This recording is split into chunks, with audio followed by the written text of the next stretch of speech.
औज़ुबिल्लाहि मिनश्शैतानिर्रजीम बिस्मिल्लाहिर्रहमानिर्रहीम नहमदुहु व नसल्ली अला रसूलिहिल करीम।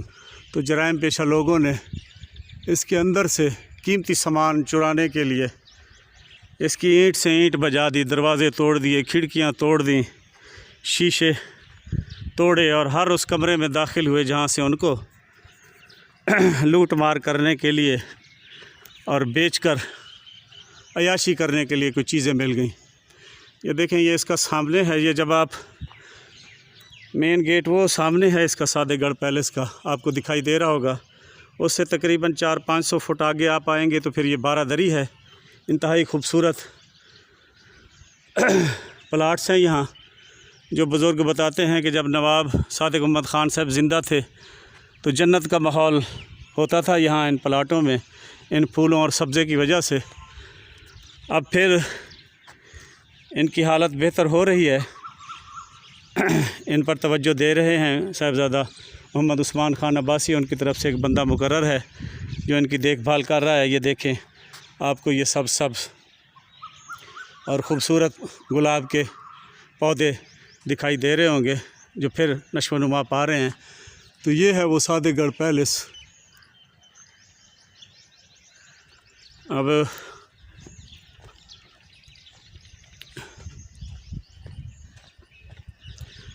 ये फिर इसे फुलवारी में से आप जब जाते हैं तो सीढ़ियाँ, और सीढ़ियों पर ये मैं चाहूँगा जो ईंटें लगी हुई हैं, इस पर लिखा हुआ है जावा, जावा। और ये कराची, जावा, नहीं कराची, यस कराची, जावा और ऊपर कराची। ये यकीनन जिस कंपनी की तरफ से बनकर आई होंगी उन्होंने इसका नाम जावा रखा हुआ है और ये कराची में इसका कारखाना होगा। ये जो फ़र्श लगा हुआ है ये इसका पहला बरामदा है। यहाँ उस दौर में इसके सामने बावर्दी सिपाही ठहरे हुए थे इस महल की हिफाजत के लिए और इसमें बसने वाले लोगों के लिए। वैसे तो इस महल के चारों तरफ इंतहाई सख्त पहरा होता था, बावर्दी एहलकार घोड़ों पर और पैदल इस महल की देखभाल के लिए, इस महल में बसने वाले लोगों की हिफाजत के लिए ड्यूटी दिया करते थे। अब ये देखें, ये खिड़कियों के इंतहाई कीमती शीशे जो कि बाहर से मंगाए गए थे टूट फूट गए, और खिड़कियों के बाहर लगी हुई या आप वो परछत्तियाँ सी मुलाहजा फरमाएँ, इंतहाई खूबसूरत और अभी तक बेहतरीन हालत में मौजूद है। और ये आप इस महल की इमारत को एक बार देखें और फिर दुनिया भर की खूबसूरत इमारतों से इसका मवाजना करें। ये महल आपका दिल मोह लेगा अपनी खूबसूरती, बनावट के लिहाज से। ये यकीनन आपका दिल मोह लेगा। ये अब इस महल का उल्टे हाथ वाला हिस्सा है। ये देखें, मैं आज कोशिश कर रहा हूँ कि बाहर से इस महल को मुकम्मल आपको दिखाऊं, अंदर कमरे वगैरह तो आपको दिखाए हैं। ये देखें इसकी बनावट, इस्लामी तर्ज़ तामीर, बर्र सग़ीर पाक व हिंद की ख़ास तौर पर जो मीरास था, और फिर जिन लोगों ने ये तामीर की वो उस दौर के माने हुए कारीगर थे और बर्र सग़ीर पाक व हिंद से चुन चुन कर उन कारीगरों को यहाँ लाया गया और मुस्तकिल मुलाजिम थे। यानी हर शोबे के जो माने हुए कारीगर थे वो रियासत बहावलपुर के मुस्तकिल मुलाजिम थे। और इन इमारात की तामीर के बाद भी उनको तनख्वाहें देकर अपने पास रखा गया कि कोई भी छोटा मोटा काम और पड़े तो वो अपनी निगरानी में और ख़ुद करें। अब ये जो सीढ़ियाँ ऊपरली मंजिलों पर जा रही हैं, इनके साथ इंतहाई खूबसूरत नक्शो निगार हैं जो आगे कांटे पड़े हैं, उनके पीछे छुपे हुए हैं। लेकिन आप ये देखें कि ये जो बरामदे बने हुए हैं साइडों पर, और इन बरामदों को सहारा देने के लिए जो पिलर खड़े किए गए हैं, एक तो ये खालिस संग मरमर के हैं और ये मुकम्मल टुकड़ा है। ये छोटे छोटे टुकड़े जोड़कर ये पिलर नहीं बनाया गया, ये एक ही टुकड़ा है नीचे से लेकर ऊपर तक का 8 फुट का। और महल के अंदर तो इससे भी ज़्यादा मोटाई और लंबाई वाले पिलर मौजूद हैं और वो मुकम्मल एक ही टुकड़े का मार्बल है। यानी ये भी जो पिलर लगे हुए हैं सामने आपको दिखाई दे रहे होंगे, इंतहाई खूबसूरत तरीके से बनाए गए हैं। ये एक ही टुकड़ा है, ना कि जोड़ जोड़ कर इसको बनाया गया है। ये यहाँ आपको ऊपरली मंजिल पर जाने वाली सीढ़ियाँ भी दिखाई दे रही होंगी और यहाँ भी वो खिड़कियों के आगे जो परछत्तियाँ बनी हुई हैं, इंतहाई खूबसूरत फ़न तामीर का शाहकार। और फिर मैं थोड़ा सा और आगे चलता हूँ। ये इमारत इतनी खूबसूरत है कि एक ही जगह पर खड़े होकर लगातार कितनी कितनी देर इसकी वीडियो बनाने का दिल करता है। अब ये देखें, ये लिफ़्ट वाला कमरा आपको दिखाई दे रहा होगा सामने। ये लिफ़्ट जा रही है ऊपर, जो पहली मंजिल जो ज़मीन दोसी उससे लेकर 5वीं मंजिल तक दोनों तरफ मौजूद थी। ये लिफ़्ट इस तरफ भी दूसरी तरफ भी। और ये इस लिफ़्ट में दाखिले के अंदर से भी रास्ते हैं और बाहर से भी, ये देखें। और ये इस लिफ़्ट को चलाने के लिए डेम भाई बला नज़र दे पहन, ये देखिए ये छोटे छोटे साथ में कमरे हैं। डेम नज़र दा पिया तो ढिग लगे वदन सी था। ये साथ में छोटे छोटे 2 कमरे हैं। अब इनमें कोई सामान होता होगा। ये देखें जी, ये उसी लिफ्ट के चारों तरफ खिड़कियां लगी हुई हैं रोशनी के लिए, हवा के लिए, और इस महल की खूबसूरती में भी इजाफ़ा कर रही हैं। और इस महल में अंदर दाखिले के लिए चारों तरफ से इंतहाई खूबसूरत सीढ़ियां बनाकर दाखिले के कई रास्ते बनाए गए हैं। ये देखें, ये इस महल का दरमियानी हिस्सा है। इसमें भी एक बरामदा डला हुआ है। बरामदे चारों तरफ बनवाया करते थे अब्बासी नवाबों की। जितनी इमारत आप बनी हुई उनके दौर की देखेंगे, उन इमारत की ये ख़ासियत है कि बरामदे चारों इमारत के चारों तरफ बनवाए जाते थे। ये देखें, यहाँ भी वही मार्बल के लगे हुए पिलर ठहरे हैं, इंतहाई खूबसूरत। और ये देखें, ये इस तरफ से जब महल के अंदर आप दाखिल होते हैं तो उल्टी तरफ से पिछली तरफ जब आप आएँ, इस महल के आखिरी हिस्से हैं। और वो जो बालकोनी ऊपर बनी हुई है, उसके नीचे मजबूती के लिए और टेकी देने के लिए देखें कितनी खूबसूरत डिज़ाइनिंग के साथ तामीर की गई है।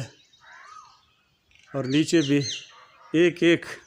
और ये बुज़ुर्ग बताते हैं कि सादेगढ़ पैलेस की तामीर के दौरान लातदाद दफ़ा ऐसा हुआ कि नवाब साहब बहाना बनाकर कि ये जगह थोड़ी सी टेढ़ी है, ये ऐसी नहीं होनी चाहिए थी, यहाँ ख़राबी है। अगरचे वहाँ ख़राबी नहीं होती थी, ना वो जगह टेढ़ी होती थी, क्योंकि जगहों को बनाने वाले वो कारीगर थे जिनको सिर्फ़ शौक़ ही यही होता था कि उनके काम में किसी के किस्म का नक्स ना आए। लेकिन नवाब साहब ऐसी जानबूझकर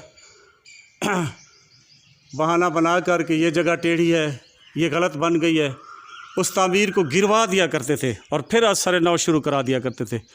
फिर काफ़ी अरसे के बाद उनके करीबी कुछ लोगों ने जब ये पूछा कि जनाब हर शय तो ठीक है, फिर भी आपने क्यों इमारत को गिरवाया, तो आपने फरमाया कि यार ये जो मेरे मज़दूर दिहाड़ी वाले यहाँ काम कर रहे हैं और मिस्त्री काम कर रहे हैं, मैं कहता हूँ कि इनका रोज़गार लगा ही रहे। ये इस महल में जब तक मैं ज़िंदा हूँ बहाने बहाने से काम करते रहें ताकि इनका रोज़ी रोटी का धंधा चलता रहे। अब ये छोटी सी बरामदी, ये उल्टे हाथ पे जब आप आते हैं तो ये भी है एक। और इस बरामदी की में भी ये देखें दाखिले के कमरों के दरवाज़े बने हुए हैं, क्योंकि इस महल में सैकड़ों की तादाद में कमरे हैं, सैकड़ों की तादाद में ही अमला यहाँ बैठता था। और मुख्तलिफ़ शोबाजात में यहाँ बासर आम मुलाजिम नहीं, इंतहाई बाख्तियार मुलाजिम हुआ करते थे। तो उनके लिए इस महल में इंतहाई आरामदेह कमरे तामीर कराए गए और फिर उनमें दाखिले के मुख्तलिफ़ रास्ते भी बनाए गए। अब ये महल का पिछला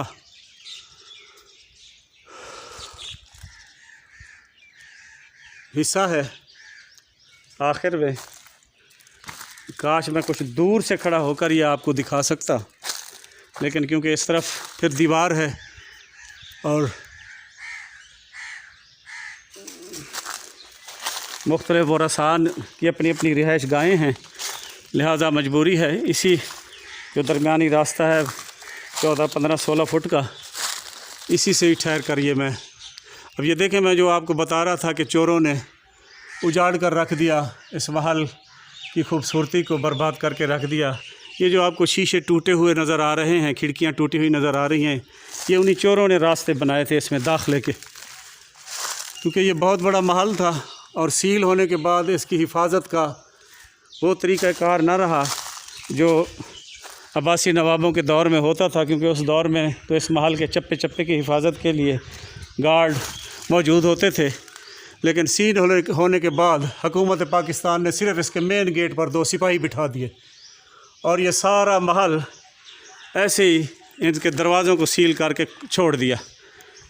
बस चोरों के लिए तो फिर खुला रास्ता मिल गया ना, वो फिर यहाँ से मुख्तलिफ़ रास्तों से, क्योंकि चारों तरफ महल की बहुत बड़ी दीवार है, उनमें रास्ते बनाकर वो अंदर दाखिल होते थे और फिर इन खिड़कियों दरवाज़ों के ये देखें शीशे, बाज़ दरवाज़ों को भी उन्होंने तोड़कर फिर अंदर दाखिल हो जाते थे।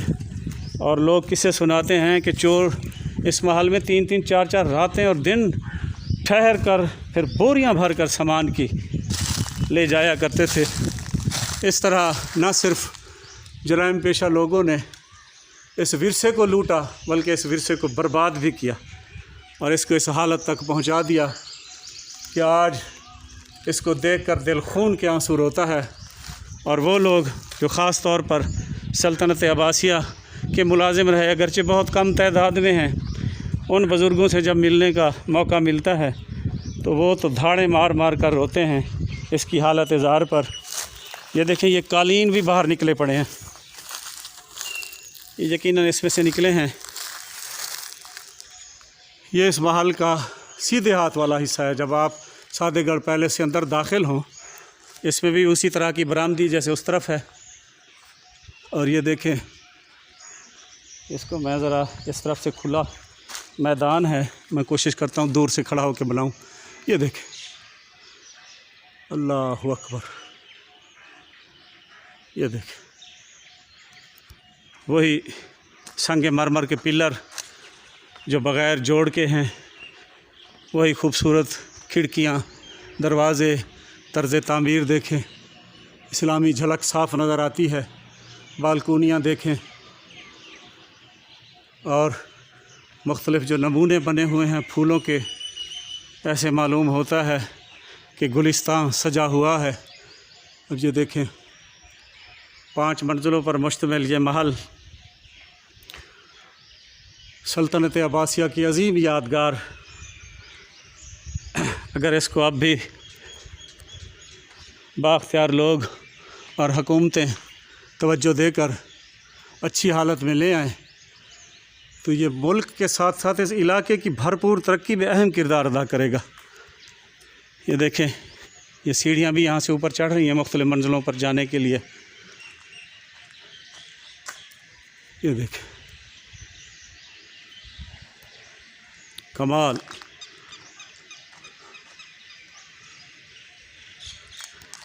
वो अल्लामा इकबाल का एक शेर है कि हज़ारों साल नरगिस अपनी बेनूरी पे रोती है, बड़ी मुश्किल से होता है चमन में दीदावर पैदा।